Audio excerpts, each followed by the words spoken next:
या कर्जों में बहुत लोग फंसे होते हैं और उसको जल्दी जल्दी निपटाना हो कि भाई कर्जा खत्म हो जाए, उसका बताओ कोई बढ़िया बेस्ट अलग उपाय। एक उपाय ऐसा बता रही हूँ, थोड़ा सा जोर आएगा, जाना पड़ेगा गाड़ी उठा के, बट अच्छा। जाना जरूर है आपने। जाओ। आपने क्या करना है, या तो खाटू श्याम मंदिर जाना है या फिर आपको बाके बिहारी टेम्पल जाना है वृंदावन, ठीक है, या आपके घर के आसपास कोई एस्कॉन टेम्पल, आपको लगता है कृष्ण जी का टेम्पल है जहाँ पे सेवा हो रही है, वहां पर आपको चंदन की लकड़ी पे राधा नाम लिख देना है। अच्छा। ठीक है, आप ग्रीन कलर के पेन से लिखे, बहुत अच्छा रहेगा, राधा नाम लिखना है और वो कृष्ण जी को अर्पण करके आ जाइए। अच्छा। वो लकड़ी 100 रुपए की भी हो सकती है, वो 5000 की भी हो सकती है, क्योंकि चंदन की बहुत वैल्यू होती है। चंदन की लकड़ी जब हम मैसूर से मंगाती हूँ मैं अपने लिए, तो जितने डोनेशन के लिए आती है हमारी, तो वो बहुत अच्छी मानी जाती है और बहुत महंगी भी आती है। तो अगर आप 100 रुपए की लकड़ी भी चंदन की घिसकने के लिए दे देंगे, सेवा में लगा देंगे, अर्पण कर देंगे, आपका कर्जा बिल्कुल मिनटों में गायब हो जाएगा। आप सोच ही नहीं पाएंगे कि 1 साल में कैसे मेरा कर्जा खत्म हो गया। इतना बड़ा लोन आपका जो है, क्योंकि सबके ऊपर लोन है विकास जी, और बहुत जल्दी लोन उतार देंगे। आपने बोलना क्या है, लकड़ी ली चंदन की, उस पे राधा नाम लिखा ग्रीन कलर के पेन से, विष्णु टेम्पल में, कृष्ण जी के टेम्पल में, बाके बिहारी टेम्पल में चले जाओ, मजा आ जाएगा। और वहां जाकर वो लकड़ी आपने अर्पण कर देनी है, दान कर देनी है और बोलना है मेरा कर्जा बस मुझे पता है तुमने खत्म कर दिया बाके बिहारी, मुझे पता है कि आप खत्म कर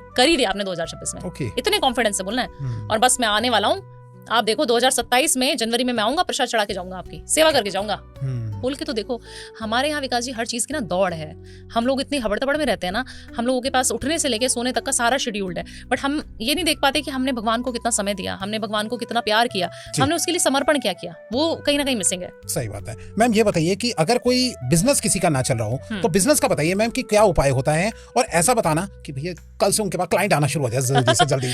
देखिए विकास जी, जितने बिजनेस है ना हमारे, एक पुरानी कहावत है कि नजर लग गई है, काम तो बहुत जल्दी चल रहा था, सब कुछ अच्छा चल रहा था, किसी ना किसी की नजर लग गई है, वो पड़ोसी की भी हो सकती है, वो आपके रिश्तेदारों की भी हो सकती है, सबकी हो सकती है। तो सबसे पहले नजर का तोड़ आपको करना है। अगर आप बिजनेस करते हो, दुकान है आपकी, कोई कारोबार ऐसा जो दिखता है ना, ऑनलाइन हम लोग यूट्यूब पे कर रहे हैं, कुछ नहीं पता लग रहा कितनी इनकम है, बट काफी सारे लोग ऐसे हैं जिनकी दुकानें हैं, वो क्या करे बेचारा, उसको तो दिखाना ही है दुकान है, उसको तो गाड़ी पे भी आना ही है, उसके पास गाड़ी कौन सी है वो भी पता लगेगी। तो आपको सबसे पहले नजर बट्टू बना देती हूँ, वो बना के रख दो, ग्राहक अपने आप आएंगे। अच्छा, अपने आप खिंचाएंगे आपके ग्राहक। एक छोटी सी फिटकरी लेनी है, छोटी सी तो नहीं कहूंगी, थोड़ी बड़ी लेनी है, 400 ग्राम ले लो, 400 ग्राम, ठीक है, वो लेके आपने काले कपड़े में उसको बांध देना है और उसके ऊपर कलावा बांधना है। अच्छा। जो मोली होती है वो बांध देनी है, और उसको अपनी दुकान के बाहर कहीं पे भी टांग देना है। ये करना कब है, शनिवार की शाम को। जितने भी नजर के उपाय हैं वो शनिवार की शाम को। आपने वो पोटली बांधते हुए क्या बोलना है कि जिसकी भी नजर है, वो सारी नेगेटिविटी मेरी दुकान में आने से पहले इस इंसान की जिसकी भी नेगेटिविटी है वो इसके अंदर आ जाए, समाहित हो जाए और वो वहीं भस्म हो जाए। अच्छा। ऐसा बोलना है आपको, क्योंकि फिटकरी के अंदर ऐसी ताकत होती है कि वो सारी एनर्जीज को अब्सॉर्ब कर लेती है, चाहे वो नेगेटिव हो चाहे पॉजिटिव हो। उसके अंदर जैसे नमक के अंदर गुण है ना, इसी तरीके से उसके अंदर गुण है, तो आपको वो टांग देना है बस।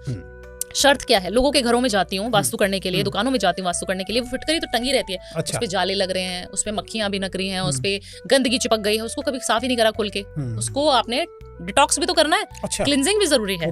आपको वो फिटकरी जो आपने लगाई थी उसको हर महीने चेंज करना अनिवार्य हो जाता है। अंदर की जो है उसको निकाल दें और नए डाल दें। ठीक, फिटकरी डाल दीजिए, कपड़े को वॉश करवा लीजिए, दूसरा लगा दीजिए, उसको जल प्रवाह कर दीजिए, वो कोई खराब नहीं करेगी पानी को भी, जल प्रवाह कर दीजिए, और दूसरी फिटकरी और उसी तरीके से उपाय अगले शनिवार फिर कर लीजिए। तो 1 महीने में आपको उसको रिप्लेस करना जरूरी है। अच्छा, ये बात किसी को नहीं पता होती, लोग लगे हुए छोड़ देते हैं। पोटली बनाइए और बस पोटली बनाए और कहते हैं अब हो जाएगा चमत्कार।